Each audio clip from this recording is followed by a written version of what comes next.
ចេះតែភ័យព្រោះធំនឹងក្តីកើតមកគ្រួសារក្រហើយ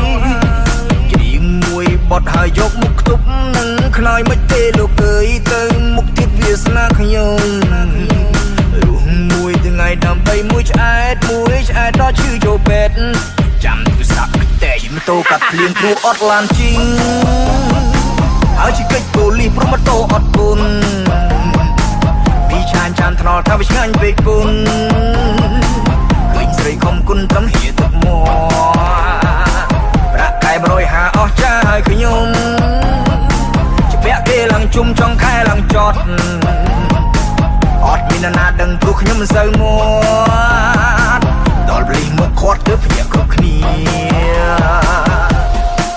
ស្រីណាចូលស្រឡាញ់អាចដាក់ពីបានរួរាន់មកឡើយណាគាត់អត់ទល់ចូលមកស្នេហាហើយក៏សុខទាំងអស់គ្នាអានឹងទើបមានន័យជាស្នេហាពិតទាន់ពេលនៅវេទនាទឹកស្ដាយគ្រប់គ្នាពេលខ្ញុំជាស្ត្រីមិនស្រឡាញ់ទេ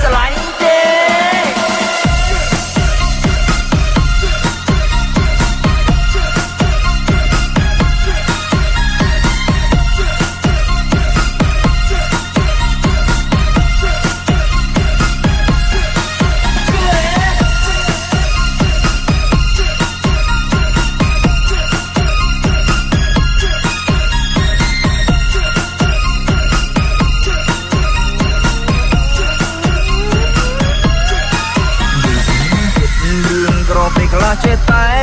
ភ័យព្រោះធំនឹងក្តីកើតមកគ្រួសារក្រហើយ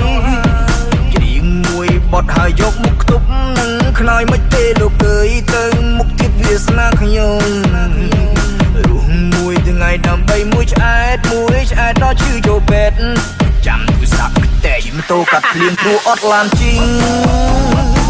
ហើយជិះកិច្ចប៉ូលីសព្រោះម៉ូតូអត់ពុនពីឆានចាំថ្នល់ថាវាឆ្ងាញ់ពេកពុនឃើញស្រីខំគុណត្រឹមហៀទឹកមកប្រាក់ខែ150អស់ចាហើយខ្ញុំជាពាក់គេឡើងជុំចុងខែឡើងចត់